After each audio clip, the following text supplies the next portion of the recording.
اور یہ جو توحید کا کنسپٹ ہے جوڑ دیں کسی مسلک کے ساتھ، یہ تو صرف وہابیوں کا تعلق ہے، دیوبندیوں کا ہے، یہ فلاں کا ہے، میں تو شان نبی سے بخشا جاؤں گا، میں تو نعت خواہوں، میں تو رمضان کے روزے رکھتا ہوں، وہ کہتے ہیں ہم توحید کو مانتے ہیں، وہ کہتے ہیں ہم نبی کو مانتے ہیں، وہ کہتے ہیں جی میں فلاں کی عزت کرتا ہوں، میں تو آستانوں کو آباد کرتا ہوں۔ توحید کا کمپرومائز اللہ نے کسی کے ساتھ نہیں کیا ہے۔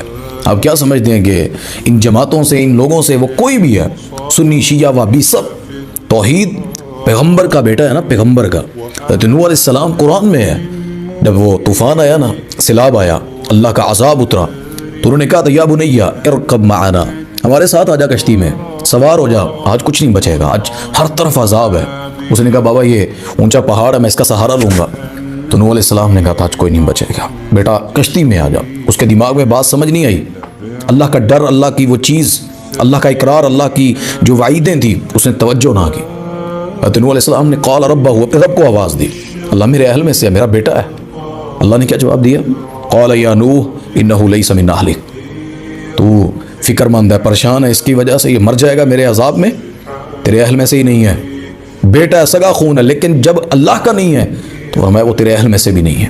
یہاں لوگ تعلق واسطے پہ جی فلاں نے ایسا کر دینا، فلاں۔ توحید کے بارے میں اللہ نے کسی سے کمپرومائز نہیں کرنا ہے۔ عقیدہ کیا ہوتا ہے؟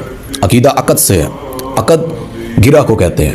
جب یہی عقد آپ کا بیوی کے ساتھ ہوتا ہے، آپ کمپرومائز کرتے ہیں اس پر کہ میری بیوی کو کوئی غیر بلائے، یا کسی بھی معاملے میں غیرت جوش مارتی ہے۔ یار جب عقیدے کی بات آتی ہے، جو اللہ کے ساتھ گرہ ہماری خالق اور مخلوق کی لگی ہے، تب وہاں پر آپ کو یہ کیوں نہیں یاد رہتا ہے؟ تب دلیلیں آتی ہیں، جی فلاں نے ایسا کہہ دیا، فلاں نے ایسا کر دیا، فلاں جگہ پہ یہ لکھا، ہیلے بہانے بنا کر۔ اللہ کی قسم اٹھا کر کہتا ہوں، رب نے کہا ہے جوتے کا تسمہ بھی ٹوٹ جائے اللہ سے سوال کرنا ہے۔ پھر کہتے ہیں جی ماں سے روٹی مانگی نا، وہ مدد تو غیروں سے مانگ لی نا۔ میں نے ایک بندے کی دلیل سنی، وہ کہہ رہا تھا، بڑا میڈیا کے اوپر، بڑے چینل پر پاکستان کے، وہ کہہ رہا تھا کہ غیر اللہ سے مدد مانگنا جائز اور قرآن میں لکھا ہے۔ میں نے توجہ کی، یار کہ کون سی ایسی آیت ہے جو ہم نے نہیں پڑھی، اور ہمارے مدرسے دور میں، طالب علمی دور میں ہم نے سارا قرآن پڑھا، وہ آیت نہیں گزری؟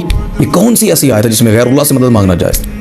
وہ کہہ رہا ہے کہ اللہ نے قرآن میں نہیں کہا یا ایھا الذین آمنوا استعینوا بالصبر والصلاۃ، اللہ کہتے ہیں نماز اور صبر سے مدد مانگو، تو یہ دونوں غیر ہیں، غیر اللہ ہیں۔ انا للہ و انا الیہ راجعون۔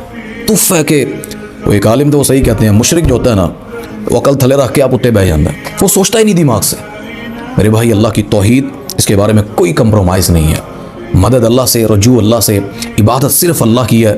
غیر اللہ سے پکارنا وہ کسی لحاظ سے ربوبیت اس معاملے کے اندر، اسماء و صفات، اس توحید میں آپ اسماء و صفات کے اندر، ناموں کے اندر صفتیں کمال صرف اللہ کے ہیں۔ اللہ سے توحید مانگا کریں۔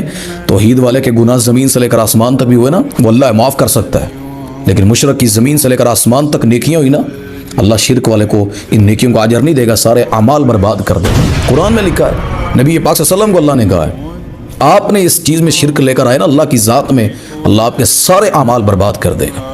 یہاں پر لوگوں کو کوئی فکر ہی نہیں ہوتی، توحید پکارنے میں دھاگوں پر یقین ہے، لوگوں کے جملوں پر، کوئی یا غوث کے نعرے لگاتا ہے، کوئی یا علی کے لگاتا ہے، کوئی کیا لگاتا ہے۔ یہ سب احترام کے قابل ہیں، یہ سب اللہ کے دین کے مجاہد ہیں، اسلام کے ہیرو ہیں، دین سکھانے والے ہیں۔ مدد، وہ فرمایا کہ جب بھی پکارنا ہو، امن یجیب المضطر اذا دعاہ، کون ہے اللہ کے سوا دعائیں قبول کرنے والا؟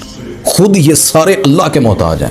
توحید کے بارے میں کسی سے کوئی کمپرومائز نہ کیجیے گا۔ یہ جنت جانے کے لیے، ہمارے تو آگے بڑے گناہ ہیں، اس وجہ سے ہم جنت میں نہ گئے۔ میرے بھائی ہمیں اللہ کی توحید میں کسی سے کوئی کمپرومائز نہیں۔ توحید ہر مسلمان کا حق ہے۔ بنی الاسلام علی خمس، اسلام کی بنیاد 5 چیزوں پر ہے۔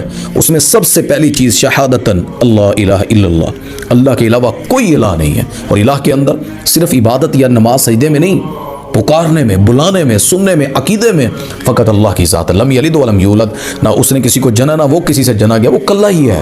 اللہ ہمیں میری توحید پر قائم رکھے اور کبھی بھی اللہ میں مشرک نہ مارے۔